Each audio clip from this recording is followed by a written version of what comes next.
Hi guys.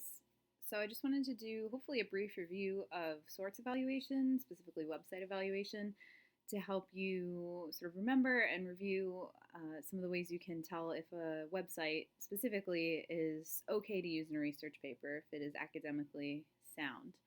So the thing to remember is that literally anyone can publish anything they want on the internet. You guys know this. You probably have published or do publish things regularly online, and nobody checks it. Nobody checks if it's correct or legit. So that's what you have to keep in mind when you're looking at websites. That's why something like Wikipedia doesn't work super well for finding credible information. There are steps for vetting the information that goes on there and trying to make sure that it's credible, but it's not a guarantee because anybody can submit information for Wikipedia. However, that said, if you go to a Wikipedia article, right, so I'm researching Shakespeare, if you scroll all the way down to the bottom, and you guys probably know this already, there are all kinds of footnotes, citations, and references that you can use to find other sources that are going to be credible, right? So maybe I see this article, or it looks like maybe a book, I guess. No, an essay in a book, right? Cited, I see this name, I see it cited in the Wikipedia entry above, and I want to look that up because that piece of information seems relevant to me. Now I have the ISBN number, I have all the citation information, I can find that essay, hopefully, either online or if I had a library, I could look it up there. So that's why Wikipedia can be very useful for scholarly research. So the best type of academic research is going to come from scholarly journals, right? It's peer reviewed.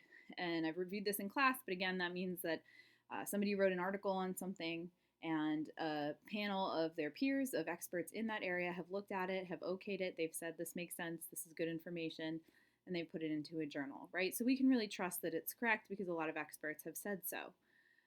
If it's not peer reviewed, you want to be really careful. Like a website is not going to be peer reviewed for the most part. You want to be really careful about making sure that it's credible information. And there are a number of ways that you can do this. So hopefully this is a review, but we're going to go through and look at some of those ways. So again, peer reviewed is your best bet. Something on JSTOR, on EBSCO, sometimes usually on Google Scholar, it's peer reviewed stuff. Something in a scholarly journal is your best bet. If not, some things you want to consider. So you find a website, right? And you say, oh, I really want to use this for my research paper. This information seems really helpful. Well, think about some of the following. On the website, can you find the author's name, email, phone number, contact information, all of that stuff? Can you get a hold of whoever wrote? Do you know who wrote this? And can you get a hold of them? Usually you'll look on the homepage, the About section, sometimes a Contact Us section to find that information. If it's not there, the website might not be so useful. You want to make sure there's correct spelling and grammar and appropriate language, right? It should be professionally put together in terms of the writing. If there are lots of typos and mistakes, you probably don't want to trust it. Make sure that it's been updated recently and that an update date is available at all. When was this last modified? When did somebody last look after it? If it was 5, 10 years ago, even a year ago, it's probably a little bit out of date. Stuff on the internet should be updated pretty constantly. So you want to, usually it's at the bottom of the page, you want to scroll down and see if the update date is there and if it's current. Make sure there aren't any distracting advertisements, commercials, pop-ups, different things like that. If the website is trying to sell you something or promote an idea or an agenda, it could be credible. It could just be making money that way, but it's possible that it has other plans, that it has other purposes, right, than just emitting information. So you do really want to be careful if stuff starts popping up at you or there are kind of crazy, colorful commercials. That might not be the best website for you. You want to think about the purpose of the web page. Again, is it selling something? Is it promoting an idea? Is it trying to convince you to do something or to buy something or to think a certain way? Is it just trying to inform you and put out information? Is it trying to entertain you? Right? The best types of websites for us are going to be the ones that are entertaining and putting out non-biased information. As you're looking at who the author is, you want to think about, well, what authority do they have to talk about this subject?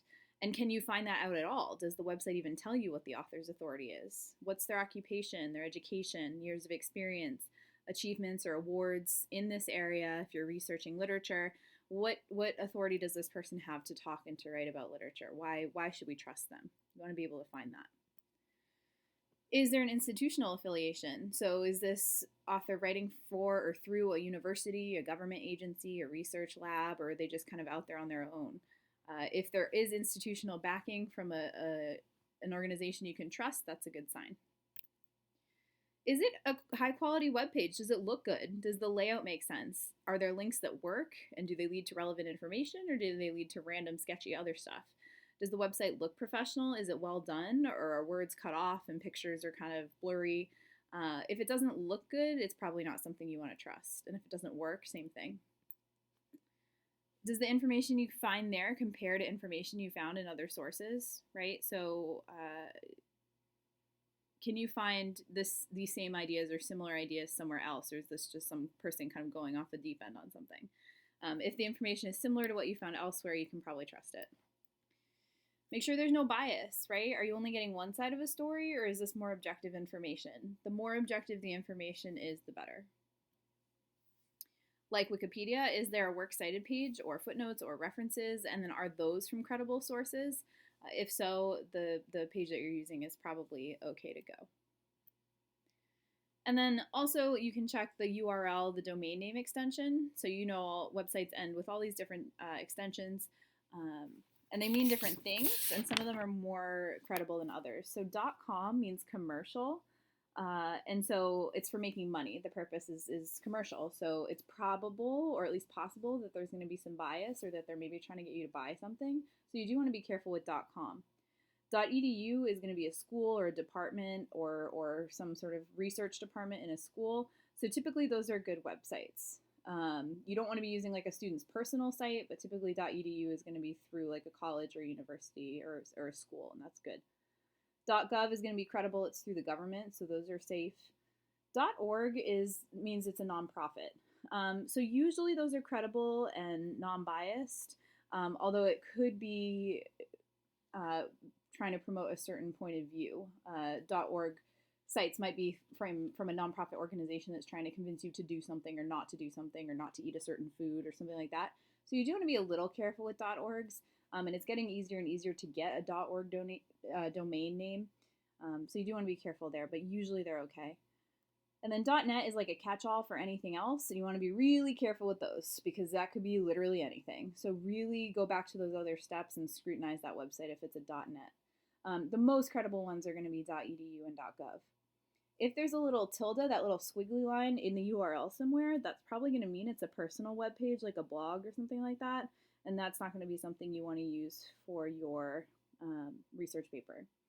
If you're not sure, if you really can't get a sense of what this website is or where it's taking you, you can always go back to the base URL and double check what's going on. So if I wanted to double check if Wikipedia is legit, but I wasn't really sure what all this was, I could just go back to the .org part, right? Go back to the base website, and now I'm back to the home page, and I can check out what exactly is going on here and find some of the information I might want to be looking for.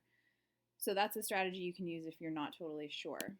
One last thing to check is who's sponsoring this website. Who's putting it up? Is it an organization that's credible, or is it one that might be biased? Is it a government agency? Is it a school? Who has the copyright? And that's usually going to be at the very bottom of the web page with the date. So who's responsible for putting this information up? If it's a company or an organization you can trust, then it's probably okay. So those are things to look at when you are evaluating if a source is legitimate or not. One other thing I just wanted to go over with you is when you're not using websites and you are using scholarly journal articles, there are some ways to make that go more easily for you and to make the reading go better for you. So these are just some things as you sort through them and as you find more things you want to use in your paper, some reminders to hopefully make your life easier. So remember, scholarly journal articles, the ones you find, so these are not the websites we were just talking about. These are ones that you find in JSTOR and EBSCO and different databases, right? These are the peer-reviewed articles. So they're written for a certain audience. They're written for academic peers. They're not written for high school students. They're not written for college students even. They're written for academic peers, experts in the field. So they're going to be tough. And their purpose is to present new research and new findings. So you want to keep that in mind as you read these articles. You also want to know your purpose, right? Why are you reading this paper, this article? What are you hoping to take out? What do you need for your paper? And that means because they're written for academic peers and they're to present new research that you might not necessarily be interested in the details of, You don't need to understand or even read every word of these articles, and I hope that you're not. Do not read a 30-page article. That's a big waste of your time. You need to know, okay, I'm looking for a sentence or two, maybe a paragraph about this specific point, or to prove this specific element of my paper, or to add to this argument, this page in my paper. Right, so that's all you need to be looking for. You do not need to sort through 10, 20, 30 pages of an academic article. Keep that in mind. So to help you avoid that, there are some strategies you can use. First, if there's an abstract, only like 10% of JSTOR articles have abstracts, but if there is one, start by reading that, right? It's a summary at the beginning. If it doesn't have an abstract, read the introduction or skim the first few paragraphs, right? And skim them. Don't read every word. But look through to see if this might be a relevant article for you, and where in the argument, the beginning, middle, or end, information that you want might fall. See if you can find a thesis statement, right? These are articles that are presenting an argument. They're always arguing something. They're presenting a point that this scholar has tried to prove to be true, or at least tried in their writing, right? So there's always an argument. See if you can find that at the beginning.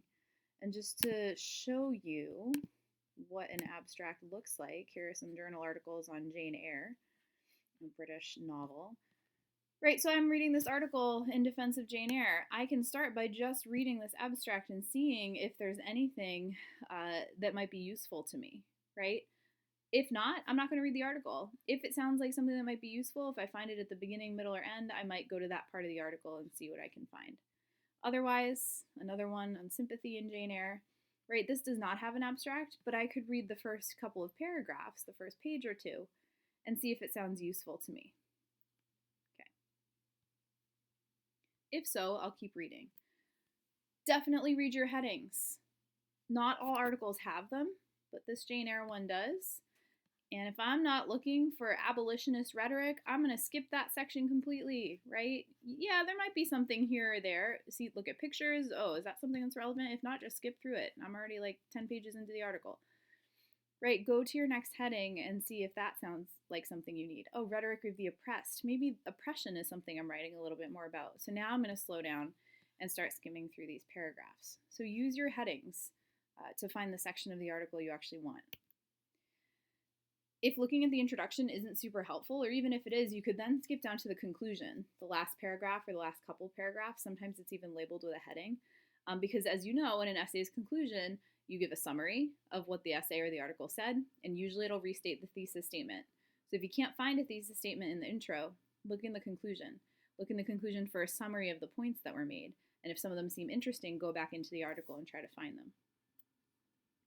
Instead of reading every paragraph and reading every word, just read the topic sentence. Skim through the article and you can read the first sentence of every paragraph. If it doesn't sound relevant to you, skip to the next one. You can get through an article quickly that way. And when you find something that sounds like it might work, then you read that whole paragraph. As you skim through, you can look at the writer's habits, right? So this is a little harder to discern, but sometimes writers have certain patterns in their pieces. So maybe in each section, under each heading, they give an overview of the piece before they write that piece, right? Before they go into the argument there. So read the first little overview after the heading. Not everyone's going to do that, but some authors will. Do they go from an example to analysis, or do they offer analysis and theory and then go to a specific example? See if you can discern those patterns to try to find the pieces that you're going to want. Are they presenting data or examples in the text, in the paragraphs, or in footnotes, or in some other way? That could help you. Do they give summaries of the sections, right? Maybe at the end of a section, they give a summary of what they just said, not the conclusion for the whole paper, but each section. That could happen. So it could be useful for you to just read those little summaries. So if you can, try to figure out what the author's habits actually are. Of course, when you download a PDF, you can use the word search function to just search for certain words within the article. Definitely do that. But again, remember, just like searching on a database, you're going to have to be creative with that. So if I'm looking at the article we just saw on sympathy in Jane Eyre, I might search sympathy, but I also might search sympathize or sympathetic, right? Different forms of the word, because it might not say sympathy, but I might be interested in a sentence that does describe a character as sympathetic.